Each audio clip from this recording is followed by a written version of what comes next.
I think being a Mystic means giving everything you have, like fighting for everything that you want as hard as you can. There's been like a lot of adversity, I think, for a lot of our teams here in the last couple of years, and I think that pushing through and showing that you can be the best athlete you can be is what it means to be a Mystic. The culture, the love, the competition, the fight to become a better you every day. You know, it's a bunch of things. It's hard work and dedication. There's a lot of practice times and competing and traveling. But beyond the hard work that's involved, I think it's really just about being part of a community. And that community is not just your team, but all of the teams. These are the people I'm talking to or leaning on constantly. So, yeah, family is what it means to me, I think. It means to be a part of a winning culture, a culture that supports their athletes, a lot of hard-working student athletes that work as hard off the court as they do on the court. I think the first word that kind of comes to mind is family. At the end of the day, we are all family. We stick together no matter what. We're together all the time like a family is. And being a Mystic, you walk through the streets of Halifax and you're wearing an MSVU sweater or shirt and people come up to you and you're like, oh my gosh, like you play at the Mount. Like it's just like the Mount is known for being such a positive environment and just being such a close-knit community. So I think that's really, really important and really nice to think or know that our school is known for that. If anything, during the pandemic, having school online meant that I really needed to get out and go for my runs on a regular basis. And getting out and going for runs was more refreshing than, you know, pre or post-pandemic. It sort of, you know, it gave me a newfound appreciation for running that I hadn't always, you know, recognized. You kind of had to force yourself to step back and relax and just chill out because there's nothing else you really could do for a long time there, so.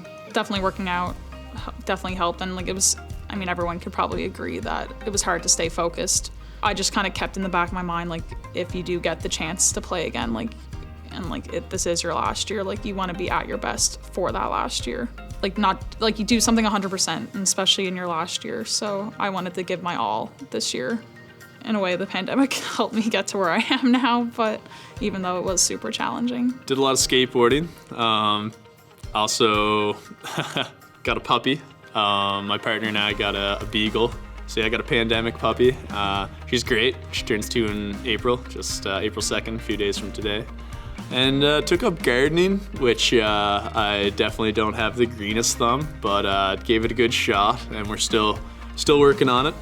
It gave me the opportunity to discover new things that I loved in my life and really focus on school as well, which was a good thing. I think that also taught me how to deal with like my mental part of being a student athlete too, and I figured out how to push through even when I felt like I didn't want to anymore, and then that really helps this year as well when we're back to competitions. For me, it was just about keeping busy, you know, staying in shape, and I actually became an uncle during the pandemic, so I spent that took up a lot of my time, you know. Some of the friendships like did grow more through it because we were all like going through something that was really hard, but being there for each other constantly and forming those deeper connections because of it was really great. Coaching, I had the opportunity to coach a U12 team, and now I'm still coaching a U12 team, but also coaching at a high school level as well. So I definitely got the opportunity to still be around the game even if I wasn't playing games. My favorite Mystic moment would definitely be winning ACAAs, especially after having COVID and not being able to play last year. It was a totally different feeling winning in this situation because it was a lot harder to get to the championships and having all of these different games during this 1 week. So that definitely is my favorite moment. And it's great to end on that moment too. So when we had our semifinal matchup against Mount A, we played probably the best game of our life, and it was awesome. And I remember like the last point of the game, like when we all came in, we were like, wow, we just did that. Like it was that moment where like we knew that we were gonna win championships and it didn't even matter. Like we didn't care who we were playing next, we didn't care what the outcome was gonna be, but we knew we were winning. And I think that was the first time that I felt like our team really was like, it was perfect. Like I just was so happy and so proud of everybody, and I just knew that we could accomplish whatever we set our minds to. I don't know if there's any one moment in particular. Definitely being part of winning the ACAA title in my first year and being a part of the soccer team, that was really exciting and really big. Honestly, like a few months ago, I might have not known what my favorite moment was, but I think in the past like 3 weeks, they all happened. I think of our semifinal game against Mount A. Probably like my favorite volleyball game I've ever played in. And so obviously favorite Mystic moment. Yeah, that was my favorite moment. Like we felt so close, like it really felt like, okay, everything we worked for like actually paid off. It actually is all worth it, you know what I mean? Like all those years, even like through COVID, everything. Like this is why you play, and like for games like that, yeah. I don't remember which game it was. I think it was just a regular season game, and this was for the men's team, and the women's team was watching. And it was a regular season game, but if they lost it, then they wouldn't be going to playoffs. And this was my first year, so if the details are a little off, that's why I'm a little foggy. But they scored in like the last second, like it was insane, and they tied it, and they were able to go to playoffs because of it. And but up until that moment before they scored, the ball kept going out of bounds, and like the other team was just like kicking it so far away. I won't say who it was, but not my favorite rival. And so the women's team, we all lined up like around the field, so every time it went out, like we would grab the ball and like give it to them so they could be faster. And then it ended up paying off, and they scored and went to playoffs, and it was just like a crazy moment. Like everyone was just so excited. I think first year nationals was just being there, like experience it for the first time was fun. And then fourth year nationals at the end, because like we lost a player, so is that the year we lost a player? Yeah. And the janitor at the end was like, you guys are gonna win it next year. Like he even believed in us. I don't know, that was cool. The funniest Mystic moment didn't even happen on the court. We were on our way home from our New Brunswick trip, and we finally had a bus with a bathroom on it. And Maddie Bernard, she went into the bathroom, and when she went in, she pulled the door handle off the bathroom and locked herself in the back of the bus. Anyways, it was a whole ordeal of us trying to get Maddie out of the bathroom for a good half an hour, and that was quite funny. Also, I woke up one morning to walk down to the lobby and seen Terrio in the pool eating a yogurt. Standing in the pool waist deep eating a yogurt, and I had no choice but to send a picture to the team and ask, like, does anyone know what this guy's doing? Like, what's happening right now? I think there's like a reoccurring funny moment. Nicole always loses her shoe in practice. Not always, but it's happened a few times too many. And it's just always really funny, and especially because Nicole. We were doing the charity event where we had to shave our legs, or we had to wax our legs, sorry, if you got the most money put in your box. And I remember the last day going into it, we had a game, and it was a done deal that I was gonna be waxing my legs. And my mom was at that game, and she loaded Pop's box with money, just so I was begging her. I didn't want to wax my legs because my legs, it'd be a mess. And I just remember Pop's face when they called his name. And then just watching him get his legs waxed, like he was so he had so much expression to him, and he's just bigger than me, so it's just hilarious. And he was crying, like, oh, it's so funny. So, actually, in my first year, we were on our Stu SJ road trip, and we had dropped the boys off at somewhere to get something to eat, and then our team went to get something to eat as well. But we had this funny joke. I don't know why. We were like, Kelsey Clory, my senior at the time, she was like, I'm so tiny, I'm gonna go up in like the cabin up front, and then I'm gonna like get the guys to open up the compartment, and I'm gonna scare someone. So she got up in the top compartment. She was up there for probably half hour, 45 minutes, until we finally got Brody. He played on the team like 2 years ago. We got Brody to open up the compartment, and she popped out of it, and he literally, he was really, really scared, and it really stuck with me because it was really funny. And then later that night, she also scared Zach Ryan. He used to be on the team too. She hid in the closet, and she popped out of the closet, and he got really scared too. So that was definitely something that stuck with me. That was really funny. When I was in my second year, we had a race at Mount Allison University. I think it was our first race of the season. We had all gone out, done our races, done pretty well. The men had just finished their race, and so we were packing up and getting ready to leave again. Everyone was on the bus. We were sharing a bus with Dal AC. We had packed up our stuff, we were leaving. We were halfway to the highway when we realized that we didn't have Donald DeWolf on the men's team. It turns out we left him at the race venue. He was doing a cool down. And we were basically like on the highway going back to Halifax when we realized we didn't have him. I think it was first year. There was one day that you were in like a really bad mood. And before practice, we had planned that when you told us to run a sprint, we were gonna lay down on our backs and like horizontal run the sprint. And then you were in a really bad mood, so we weren't sure if we should do it or not, but then you blew the whistle to run and we all did it, and like you just like cracked up. And then I think that was one that stood out for me, because it's always nice when you can get your coach out of that kind of mood.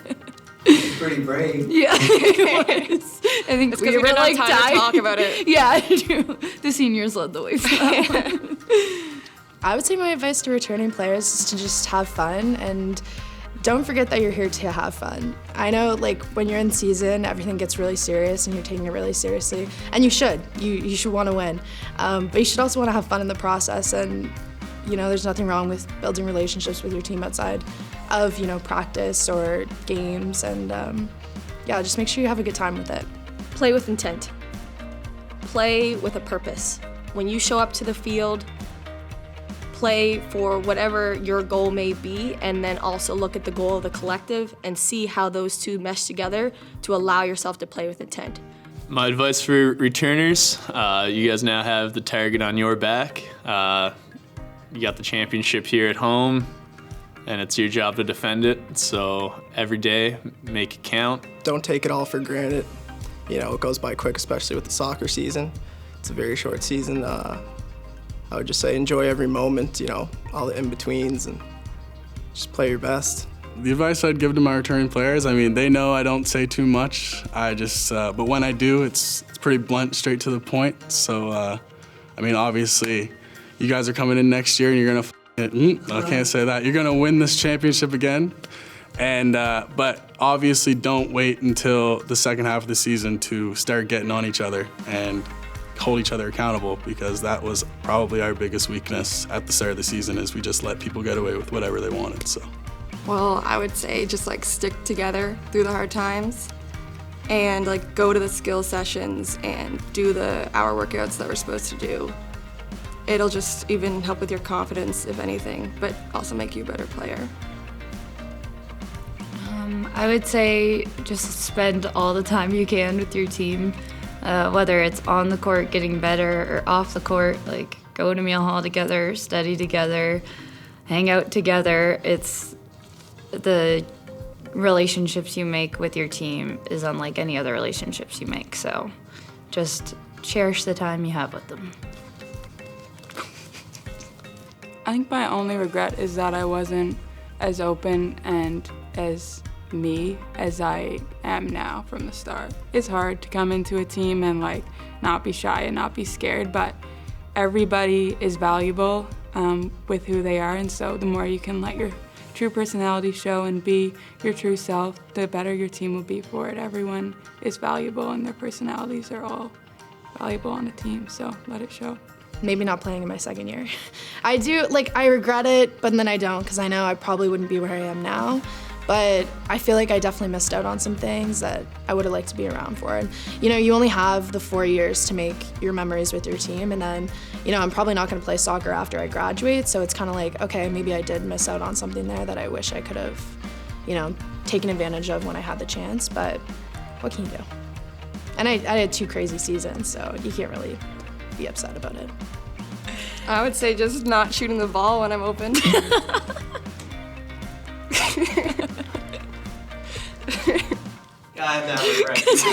Just saying. No, I think it all paid off in the end. I don't have a single regret. No. Not regrets. Not regrets. I leave it all out on the pitch. No. No, I don't have any regrets. Not one. Definitely not, no. My time here was like, as I said, the best time it could be. It's very enjoyable for me. Honestly, no. Like, coming to the Mount was literally the best decision I made in my life, probably. Yeah, I don't regret anything. Honestly, no. I played the best I could for my 5 years here, even though sometimes it wasn't the outcome or if we lost a game then and there, but like end result, like we won 3 championships. Like, it's hard to regret anything there. No, I wouldn't say I have any regrets. I mean, a lot of stuff happened over the years. Like, there was a couple rocky practices. Like, a week there, I was not even on the team for a bit there and came back, obviously. And no regrets. I mean, everything happens for a reason, I think, and everything worked out right here. I just want to say that I'm so proud of everybody here at this program, and it's been like a second home to me, and I'm gonna be sad to leave everyone. I think I would just like extend a big thank you to everyone that's been a part of the Mount Athletics office. Coach Matthias, who has been there for all 4 years, whether it was a pandemic or not.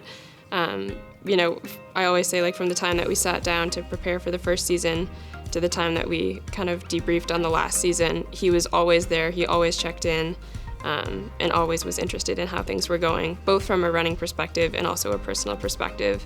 And I really appreciated that. And I think, that's the same of the Mount Athletics team in general. So just, a big thank you to everyone that made it possible. I love you guys. Basically, I'm gonna miss them a lot. And my coaches too. Just like really grateful to have had coaches who care about you, like very obviously. And I never doubt like how my team is gonna support me. So that's why I'm super grateful for having experienced that type of family, like unconditional love. Yeah. I think one thing I'd like to add is just thank you to all of the coaches for believing me and supporting me throughout this whole process. And also, I want to acknowledge all of the friendships I made. They were very important. I just want to say good luck to everyone on my team. Next year is coming back. I believe in you. I hope you believe in you. And I'll miss you. I want to thank June as well. June is the GOAT. I would not be where I am today with all of June's help. So thank you, and if she has a problem with anyone, they can come see me. Thank all my teammates that I've had the luxury to play with over my Mount career, all the coaches and the coaching staff who believed in me. I mentioned in the locker room there for my last game that I've never had as many teammates before who wanted me to shoot the ball every time I touched it. So I appreciate them beyond words. They're my brothers for life, and I'm glad I could leave here a champion.